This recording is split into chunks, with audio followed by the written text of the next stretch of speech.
And I'm also a circulation assistant who helps out with special collections at my local public library in Western Massachusetts.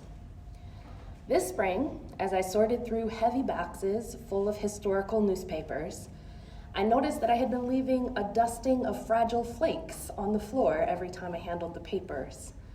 And then I found microfilm reels in a cabinet drawer and realized that 5 decades of newspapers had also been microfilmed. I got the microfilm reader to display one image, but it had long since lost the ability to scroll through the rest of the pages. So I wondered if I could digitize the microfilm and create a text-searchable digital collection out of the newspapers during a summer internship of my creation. With my supervisor Misha's blessing, I set about trying to find a vendor to convert the microfilm. I talked to Tim, a manager from the Internet Archive's Digitization Center at the Boston Public Library. I also reached out to Tom, more of a guerrilla archivist who runs a site called Fulton History. Has anyone ever heard of it?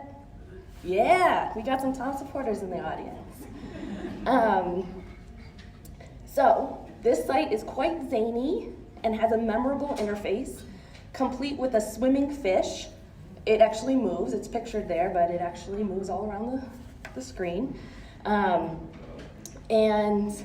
Tom has been digitizing newspapers on his own since he retired from his IT job about 20 years ago. I know this because I sent him an email and he responded with an email that said, "Call me," with his phone number. And so we talked. It was in 2013, I couldn't get more up-to-date numbers, but in 2013, he had archived 22 million pages, and his site was getting 6 million pages views per month. So I had reached out to him to ask about his process, and he offered to convert the microfilm for free. Tim at the Internet Archive had given us a quote for around $1,000 and said that the job could take a month or two. Tom assured me that he worked fast. Misha was skeptical about sending the microfilm to Tom in Fulton, New York, who houses his servers in a gazebo on his deck. But once we had determined that the full set of corresponding physical newspapers, we had them as backup, Misha relented and we went with Tom. We sent him a box of 11 reels of microfilm, an empty thumb drive, and a FedEx return shipping label, and 4 days later, we had the film back, plus our thumb drive full of 6,000 high-quality, text-searchable pages of newspaper. Woo! Give it up for Tom. He's a legend. Immediately after we had the files in hand, I lost them. 2 of the librarians had come down with COVID, causing us to close and work from home. And somewhere in the chaos of that transition from my Windows computer at work to my Mac laptop at home, all 6,000 files disappeared from that thumb drive.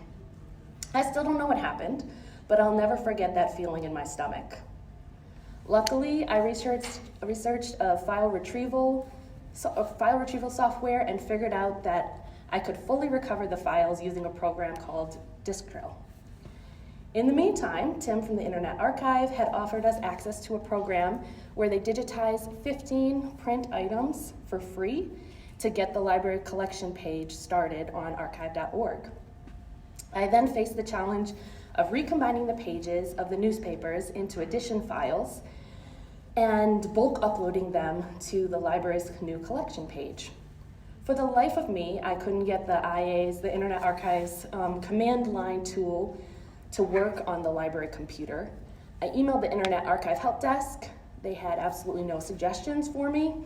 I finally then tracked down Jake, the tool's developer, and he very patiently worked with me over email to get the tool working in Windows. Once I got the workflow operating smoothly, I began the arduous task of processing, describing, and uploading the files. To date, I'm about 60% of the way done. On the slide, you'll see one surprising file that I came across, a front page story announcing Hitler's election in 1930.